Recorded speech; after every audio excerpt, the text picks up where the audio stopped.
Baik jamaah, kembali lagi bersama saya Bedu di Jalan Dakwah BTV.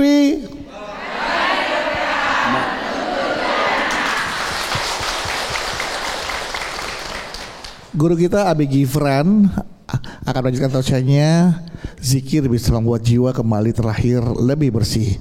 Ya, bagaimana juga mengamalkan zikir dalam rutinitas sehari-hari.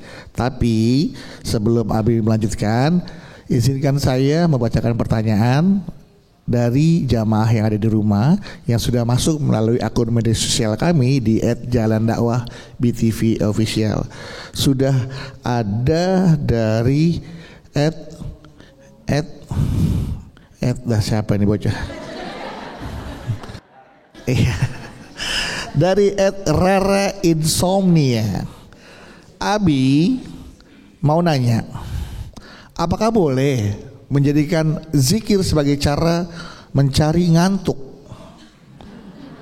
Namanya aja Rara insomnia, nggak bisa tidur berarti dia ya. Makanya dia nanya, apakah boleh menjadikan zikir sebagai cara mencari ngantuk? Saya ini punya insomnia berat, betul kan? Atau sulit tidur. Mungkin karena saya tuh pemikir, makanya sulit tidur.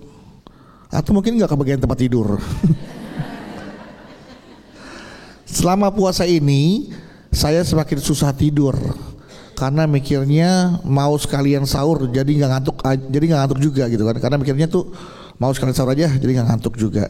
Padahal kan sunnah Nabi dianjurkan untuk tidur terlebih dahulu sebelum makan sahur.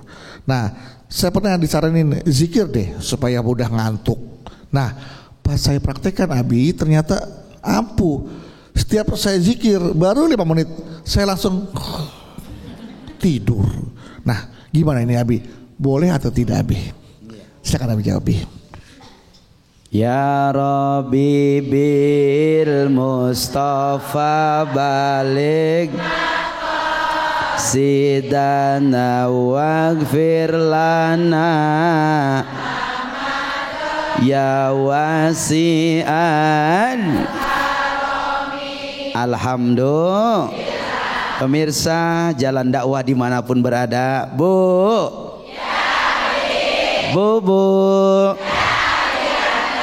Alhamdulillah. Masya Allah, pertanyaan Rara luar biasa ya Bu ya. Emang zikir itu adalah segala obat ya. Kadang ada orang yang baru niat zikirnya belum, udah tidur. Ada yang begitu, ada. Mana orangnya? Ustadz boleh nggak kalau begitu? Sayang banget ya Bu ya. Sayang apa enggak? Maka harusnya niatin dulu zikir. Adapun nanti tidur itu mah bonus ya. Jadi niatnya Rara harus zikir, niatnya pengen zikrullah, niatnya pengen nyebut nama Allah, niatnya pengen terjaga dengan mengingat Allah. Karena orang hidup dan mati itu seperti orang yang berzikir dan tidak berzikir. Jadi kalau orang pengen dianggap hidup oleh Allah, hatinya hidup, hatinya menyebut nama Allah, hatinya berzikir Allah. Nah, itu zikir. Coba Bang Bedu kalau ngelihat bangun. Kalau ngelihat zikirnya, kalau ngelihat kemusibahan apa zikirnya? Astagfirullahaladzim. Innalillahi wa inna ilaihi raji'un. Kalau zikir dapat nikmat banyak. Alhamdulillah. Masya Allah. Kalau zikir kesulitan ekonomi. Ya Allah. Ya Allah, kenceng banget ya Allahnya ya. Ya Allah. Ya Allah. Udah apa ya Allah? Ujiannya ini udah apa? Iya gitu ya. Zikirnya, ya Allah. Zikirnya. Alhamdulillah. Kalau diberikan rezeki ataupun diberikan ujian, diberikan musibah, kita bilangnya alhamdulillah. Karena itu semua dari Allah. Dari Allah. Apapun Allah berikan, kita syukuri. Benar. Alhamdulillah. Benar. Ya. Kalau zikir dengar Abi meninggal, alhamdulillah. Astagfirullahaladzim. Ya Allah. Itu guru kita Bu. Masa guru kita meninggal alhamdulillah. Innalillahi wa inna ilaihi rajiun. Baru abis itu alhamdulillah. Abi, astagfirullah. Ya Allah. Ya bang, zikir itu memang benar-benar sejuk di hati. Benar sejuk, sehingga itu zikir jadi treatment healing hati kita. Healing, betul. Jadi ada refleksi ketenangan jiwa yang nggak bisa dibayar dengan apapun. Kalau orang udah zikir sama Allah, berarti dia orang itu dicintai oleh Allah. Alhamdulillah. Karena ketika ibu berzikir, para malaikat mohon ampun. Betapa senangnya kita la ilaha illallah, malaikat mintain ampun. Senang apa enggak? Senang. Senang, berarti semakin banyak kita berzikir, makin banyak dosa kita diampuni. Sehingga Rara sayang kalau kita tidak diniatkan untuk mengingat Allah. Innamal a'malu biniat, karena segala sesuatu tergantung niat. Oleh karenanya zikir ini harus jadi kebutuhan. Ngapain aja pun kita harus ingat Allah. Dalam keadaan apapun harus ingat Allah. Dalam situasi bagaimanapun harus ingat Allah. Jadi kalau kita ingat Allah, Allah nanti ingat sama kita. Bagaimana kita akan diingat sama Allah kalau kita pun nggak ingat sama? Ku menangis karenamu Allah, ku bersedihku karena Alhamdulillah. Maka ketika ini jadi amalan keseharian kita, dulu ada cerita di zaman Nabi Muhammad. Boleh saya cerita, boleh? Ada salah satu anak sahabat Nabi. Siapa nama sahabatnya? Auf bin Malik. Siapa, Bu? Auf bin Malik. Sahabat Nabi ini anaknya diambil oleh kafir Quraisy. Lalu dia bercerita kepada Nabi tentang kejadian anaknya. Ya Rasulullah, anakku diambil kafir Quraisy, dia sekarang jadi tawanan kafir Quraisy. Maka kata Nabi, perbanyaklah engkau membaca la haula wala quwata illa billahil aliyil. Maka sepanjang waktu ibunya membaca la haula, tiap sholat dia baca, tiap saat dia baca, dia yakin kepada Allah, dia mohon pertolongan kepada Allah. Alhamdulillah, dengan izin Allah anaknya diselamatkan oleh Allah. Alhamdulillah. Ada kisah menarik yang kita pasti semua tahu. Pemirsa di rumah pasti tahu, ibu-ibu di sini semua pasti tahu bagaimana kehebatan Allah menyelamatkan Nabi Yunus. Betul? Betul? Saat Nabi Yunus, Bu, dimakan ikan paus. Cerita ikan paus. Ikan paus nih kembung kegedean langsung. Iya. Ikan kembung. Nah, Nabi Yunus ikan paus ya. Nabi Yunus ikan paus, ikan nun kalau waktu itu disebutnya. Itu Nabi Yunus tiba-tiba dicaplok dimakan sama ikan nun. Masuk ke perut. Wah. Lah, saat ketika ikan paus masuknya Nabi Yunus ke dalam perut, lalu Nabi Yunus berdoa kepada Allah, la ilaha illa anta subhanaka inni kuntu minadz. Saat ketika berzikir mohon ampun dan mohon pertolongan Allah, itu ikan paus bersin.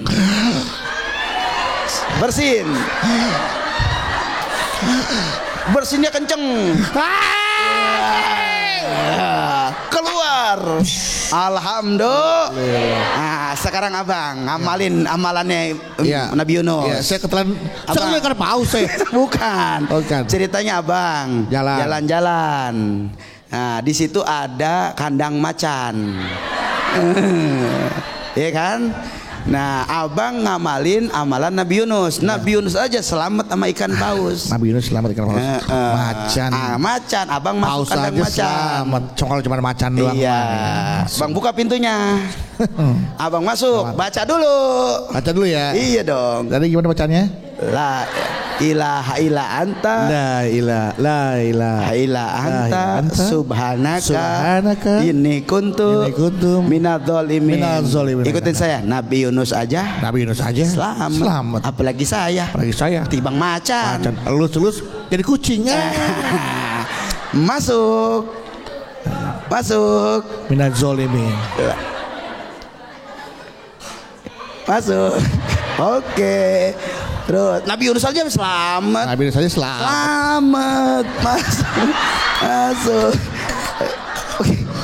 Masuk. Apaan? Oh, udah begini tangannya. Iya, biarin. Nabi Yunus selamat, yakin sama Allah. Innalillahi. Alhamdulillah. Habis makan macan ya. Ya Allah. Macan nggak puasa apa macan nih? Nah, jangan disamain sama Nabi Yunus, betul-betul. Nabi Yunus imannya kuat, keyakinannya kuat. Imannya kuat ya, beda dengan Bang Bedu, sehingga nggak bisa disamain. Tapi ini pelajarannya apa? Bahwa orang yang selalu menjaga hatinya untuk dekat kepada Allah, orang yang setiap hari mengingat Allah dengan berzikir, bertasbih, mengagungkan asma Allah, maka sebetulnya itu jalan Allah akan menyelamatkan hidupnya. Amin ya robbal, amin ya robbal. Apalagi di bulan puasa, betul nggak? Biar puasanya berkah, barengin dengan zikir. Biar pahalanya berlimpah, barengin dengan zikirnya, mengingat alhamdulillah. Luar biasa. Tepuk tangan ibu buat Abi. Baik, sekarang siapa yang mau dimakan macan? Siapa yang mau bertanya?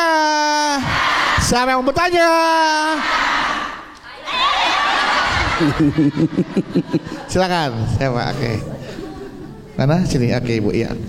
Iya, tenang, Bu. Aman. Pelan-pelan, Bu, pelan-pelan. Mau loncat nih. Kaget saya tadi. Assalamualaikum warahmatullahi wabarakatuh. Waalaikumsalam warahmatullahi wabarakatuh. Perkenalkan, nama saya Sri Purwanti dari jamaah Bunda Soleha Cikarang. Bunda Soleha, Bapak Soleh. Ya.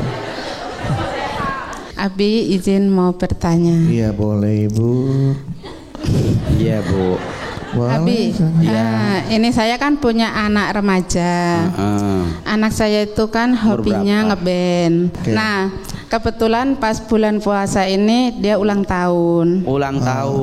Nah, saya hadiahin tasbih digital itu. Tasbih digital. Iya. Ternyata dia nggak suka. Dia pengennya handset yang bisa dipasang di kuping itu. Atau digital karena dipijit mental jadi. Dia maunya earphone. Iya. Yang buat taruh kuping, colokin ke matiin colokin ke handphone, keluar musik gitu kan Bu. Nah iya, itu dia tuh muter musiknya itu kenceng. Pas sudah azan tetap aja nggak dimatiin. Lalu ayahnya itu marah. Akhirnya ribut sama ayahnya itu. Ayahnya sama anaknya ribut. Berantem. Menang siapa? Ibu di mana posisinya tuh pas berantem? Tengah. Nah, wasit. Iya. Di mana tuh? Nah. Ya itulah bingung. Terus ini bagaimana Abi solusinya? Karena kan di bulan yang baik ini, yang puasa ini kan pengennya anak kita itu pengen zikir. Bagaimana cara mendidik anak supaya terbiasa zikir gitu loh Abi. Nah udah begitu aja. Wassalamualaikum warahmatullahi wabarakatuh. Waalaikumsalam warahmatullahi wabarakatuh. Bu.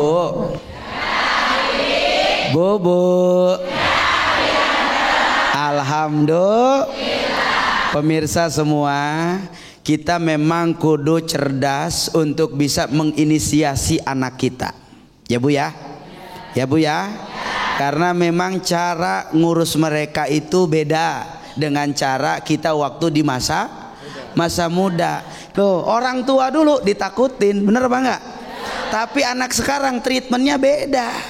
Ya, treatmentnya beda. Kita sebagai orang tua harus merangkul, penuh dengan kelembutan, penuh dengan kasih sayang, penuh dengan sesuatu yang memang mereka suka, tapi tujuannya memotivasi.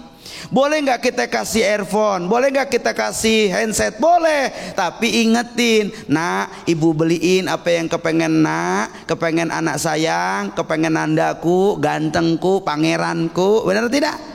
Tapi jangan lupa sholat, jangan lupa zikir. Biasain setelah sholat zikir sama Allah.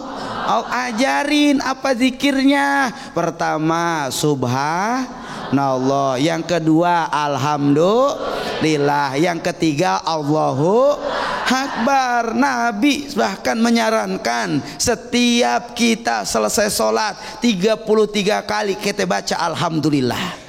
Selesai kita sholat 33 kali kita baca, selesai sholat kita baca subhanallah. 3 poin ini ternyata membawa keberkahan dalam hidup kita. Alhamdulillah, itu yang harus kita ajarkan. Kalau kita nggak pernah zikir, nyuruh anak zikir, kira-kira anaknya mau zikir apa enggak? Enggak. Yeah. Ini waktunya udah sholat, orang-orang udah di masjid, ngapa jadi main musik mulu? Romli, apa sih Be? Zikir ya Allah. Babe nggak tahu Romli lagi ngapain? Nih tuh, lo lagi tuh. Nah itu musik apa? Pura-pura aja. Nah, Romli juga tahu Be. Benar. Bulan puasa tuh zikir, iya, tasbih, tahmid, takbir, Masya Allah, tahlil. Iya, tahlil. La ilaha illallah. Kan kirain nahlilin babe. Bukan, kan Romli anak pesantren. Alhamdulillah. Walaupun Romli pesantren dikilat. Sambrek gledek. Yang penting mah Romli ada bekal agama Be. Babe nggak usah malu punya anak kayak Romli, tenang aja. Benar. Alhamdulillah Romli mah insya Allah Be selalu jaga apa yang Babe omongin. Nah ini baru anak sayangan Babe. Romli, ingat kata teman Romli tuh. Apa? Teman Romli nyesel. Kenapa? Katanya dia nggak dengerin omongan babenya. Waktu babenya meninggal. Tuh kan? Dia nggak dengerin tuh apa kata babenya. Ngomong apa? Ya kan dia nggak denger apa kata babenya. Makanya dia nyesel. Iya. Nggak denger apaan dia? Lah dia nggak, makanya dia nggak denger. Jadi nanti Babe pesen nih sama Romli.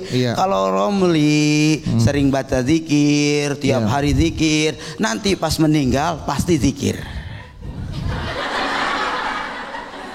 Romli zikir, kan udah meninggal. Iya, pasti zikir. Kok bisa Be? Iya, karena kebiasaan zikir. Oh Masya Allah. Coba.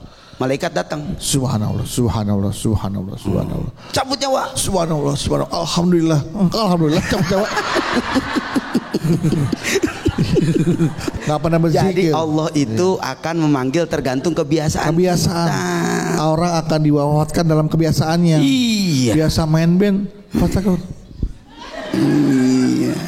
Tapi tetap mau beriman. Zikir. Nah ini maka penting kita sebagai orang tua bukan cuma nyuruh tapi harus jadi contoh. Amin ya robbal alamin. Amin. Semoga anak Ibu Sri ya bisa menjadi anak yang mau berzikir, selalu mengingat nama-nama Allah ya, menyebut nama Allah dengan baik. Amin amin rabbal alamin. Oke. Selanjutnya setelah Ibu Sri ada ibu ya. Ya silakan ibu. Ya, dari Cirebon ya.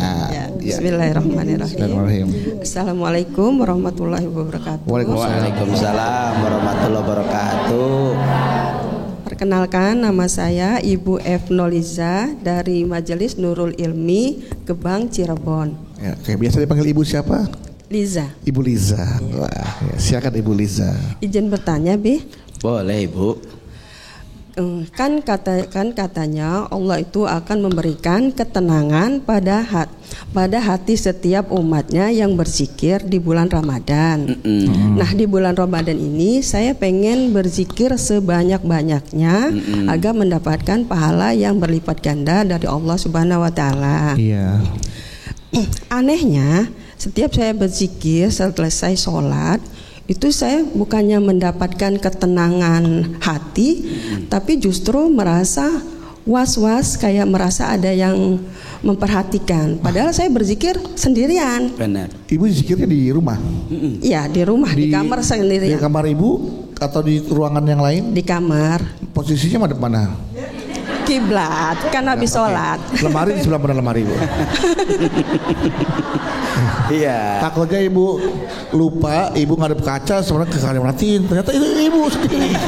Iya, ibu lupa kan, makanya kan lemari ada kacanya ya bu ya. Posisi kaca menentukan ya. Iya nih lemari, ibu zikir harus ada. Kok ada yang matiin? Oh saya ternyata. Takutnya gitu bu. Ya terus bu. Ya. Khawatir, kok merasa ada yang jadi nggak tenang bu ya? Iya. Kayak ada perhatikan gitu. Iya, kayak ada yang harusnya kan tenang. Iya, padahal saya itu di tempat kamar sendirian, tapi kayak merasa was-was, kayak ada yang memperhatikan. Terdengar, mohon maaf, apakah ada bayangan atau terdengar suara-suara lain pada saat ibu berzikir seperti itu? Enggak aja. Apa ibu merasa apa? Mengadai matinya tuh, wah, apakah Allah ini memperhatikan saya sedang berzikir atau seperti apa ibu rasanya dalam pada saat itu? Kayak merasa ada orang aja yang memperhatikan. Ada yang lain lah masalahnya. Iya. Oke. Saya tidak pernah bercerita sama siapapun. Ini cerita ke sini. Ya baru di sini. Terima kasih ya. Saya mau curhat. Terima kasih ibu percaya sama kami. Oke. Rahasia kami jamin. Jujur, saya malu sama diri saya sendiri, Ustadz. Di usia saya yang seperti ini, saya merasa iman saya masih begitu dangkal. Padahal saya sudah mengikuti kesana kemari, mengikuti dan pengajian dakwah di mana-mana. Nah, yang jadi pertanyaan saya, apakah zikir saya itu salah yang saya lakukan atau zikir saya tidak diterima oleh Allah? Kenapa saya tidak bisa merasakan ketenangan hati seperti yang orang-orang rasakan? Ibu masih Mohon merasa, penjelasannya. Ibu masih merasa kayaknya kok saya begini-begini aja iman saya, Iya. tidak ada peningkatan. Iya. Saya sudah mengaji ke sana kemari, harusnya secara keilmuan, secara keimanan saya lebih dalam lagi. Iya, saya lebih dalam. Lebih bertakwa lagi. Iya, lebih bertakwa, lebih tenang. begini aja gitu Bu ya. Itu ya, tapi saya tidak merasakan seperti itu. Ibu artinya menyalahkan diri ibu sendiri karena Ya, ibu, saya bertanya, apakah zikir yang saya lakukan ini salah atau zikir saya tidak diterima Allah? itu ibu sempat berpikir jangan-jangan Allah tidak menerima zikir saya nih, Iya. karena keimanan saya yang Iya. masih seperti ini. Itu kekhawatiran ibu, ketakutan ibu. Iya. Oke, baik. Mohon penjelasannya, Bi. Insyaallah Ibu. Assalamualaikum warahmatullahi wabarakatuh. Waalaikumsalam warahmatullahi wabarakatuh. Ya, baik. Memang ini kekhawatiran memang dialami oleh banyak orang. Jangan-jangan amal ibadah kita gak diterima sama Allah. Ini yang Ibu Liza khawatirkan. Ibu Liza bertanya kepada Abi. Nanti Abi akan jawab ya pertanyaan Ibu Liza.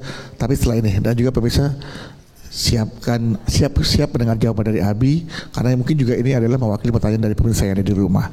Jangan kemana-mana, Jalan Dakwah akan kembali lagi untuk Anda. Tetaplah bersama kami di Jalan Dakwah BTV.